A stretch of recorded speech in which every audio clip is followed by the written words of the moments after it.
everyone in the world, we build fences in our life. When you start expanding that and you start thinking outside of that of like what actually is possible, it opens up galaxies you didn't know were available to you.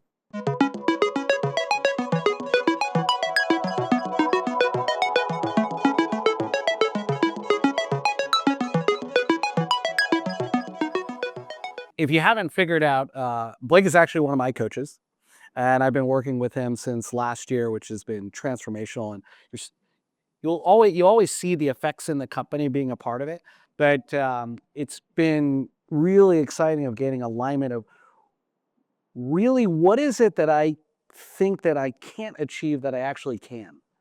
And I want you to kind of give that perspective to everybody and how the coaching is, because it's one thing, we all have a game plan. We're here in life, we have goals or metrics or whatever it is.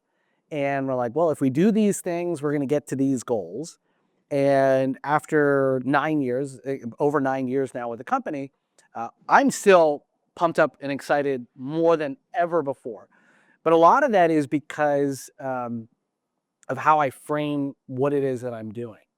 And otherwise it's a grind. You know, there's several of us who've been here for 8 to 9 years plus. And I remember talking to the CEO of a company not too long ago. It's also a good and bad sign when people are around for 20, 30 years. They may be overpaid and not doing a lot. It's a great lifestyle. So they're going to obviously stay as long as possible.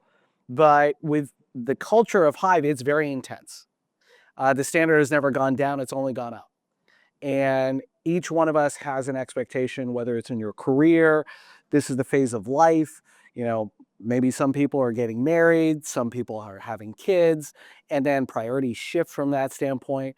But we have these metrics and goals versus a vision and something that's thrilling. And you talked about 10 out of 10. So can you kind of walk us through what's the framework and premise of Novus Global and how you kind of have communicated that to me and other people that you've worked with, kind of that methodology?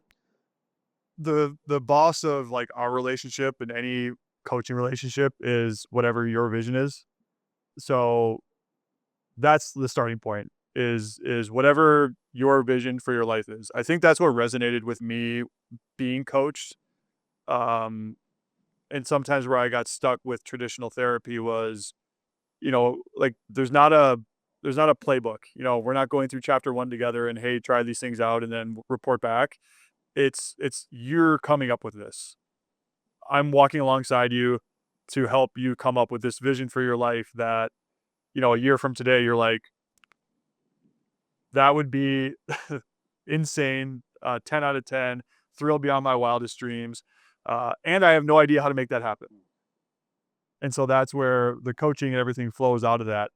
You touched on a piece that I think is really important, that like everyone in this room, everyone on TV, like everyone in the world, we build fences in our life. We compartmentalize areas of our life with beliefs of like what we're capable of, and we do that as a protective measure, right? I mean,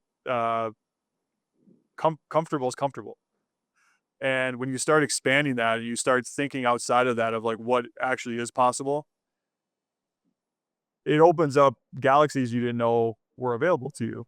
Now all like the things you're doing flow out of that. But once you start realizing that really everyone is sandbagging themselves, playing small in some way, shape, or form in that numbers of areas of your life, it gets pretty exciting to think like, wow, where it's hard to see that for yourself.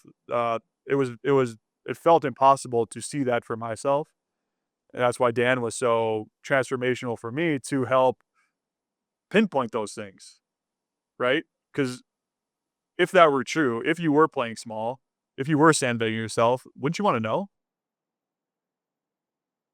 Absolutely. right?